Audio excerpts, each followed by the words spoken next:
Chapter 16. The Magic Art of the Great Humbug. Next morning the Scarecrow said to his friends, "Congratulate me. I am going to Oz to get my brains at last. When I return I shall be as other men are." "I have always liked you as you were," said Dorothy simply. "It is kind of you to like a scarecrow," he replied. "But surely you will think more of me when you hear the splendid thoughts my new brain is going to turn out." Then he said goodbye to them all in a cheerful voice and went to the throne room, where he rapped upon the door. "Come in," said Oz. The Scarecrow went in and found the little man sitting down by the window, engaged in deep thought.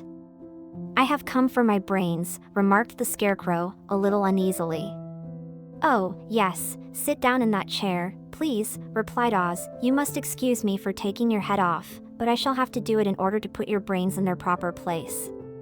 "That's all right," said the Scarecrow. "You are quite welcome to take my head off, as long as it will be a better one when you put it on again." So the wizard unfastened his head and emptied out the straw. Then he entered the back room and took up a measure of bran, which he mixed with a great many pins and needles.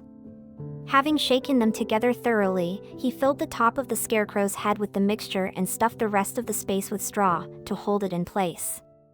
When he had fastened the Scarecrow's head on his body again, he said to him, "Hereafter you will be a great man, for I have given you a lot of brand new brains." The Scarecrow was both pleased and proud at the fulfillment of his greatest wish, and having thanked us warmly, he went back to his friends. Dorothy looked at him curiously. His head was quite bulged out at the top with brains. "How do you feel?" she asked. "I feel wise indeed," he answered earnestly. "When I get used to my brains I shall know everything." "Why are those needles and pins sticking out of your head?" asked the Tin Woodman. "That is proof that he is sharp," remarked the Lion. "Well, I must go to Oz and get my heart," said the Woodman. So he walked to the throne room and knocked at the door. "Come in," called Oz, and the Woodman entered and said, "I have come for my heart." "Very well," answered the little man. "But I shall have to cut a hole in your breast, so I can put your heart in the right place. I hope it won't hurt you." "Oh, no," answered the Woodman. "I shall not feel it at all." So Oz brought a pair of tinsmith's shears and cut a small, square hole in the left side of the Tin Woodman's breast. Then, going to a chest of drawers, he took out a pretty heart, made entirely of silk and stuffed with sawdust. "Isn't it a beauty?" he asked. "It is, indeed," replied the Woodman, who was greatly pleased. "But is it a kind heart?" "Oh, very," answered Oz. He put the heart in the Woodman's breast and then replaced the square of tin, soldering it neatly together where it had been cut. "There," said he, "now you have a heart that any man might be proud of.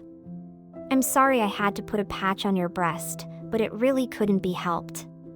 "Never mind the patch," exclaimed the happy Woodman. "I am very grateful to you, and shall never forget your kindness." "Don't speak of it," replied Oz. Then the Tin Woodman went back to his friends, who wished him every joy on account of his good fortune. The Lion now walked to the throne room and knocked at the door. "Come in," said Oz.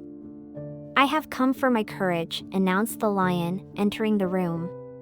"Very well," answered the little man, "I will get it for you."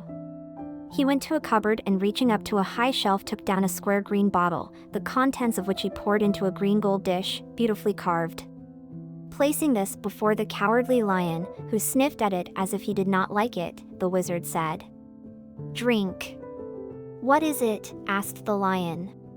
"Well," answered Oz, "if it were inside of you, it would be courage. You know, of course, that courage is always inside one, so that this really cannot be called courage until you have swallowed it.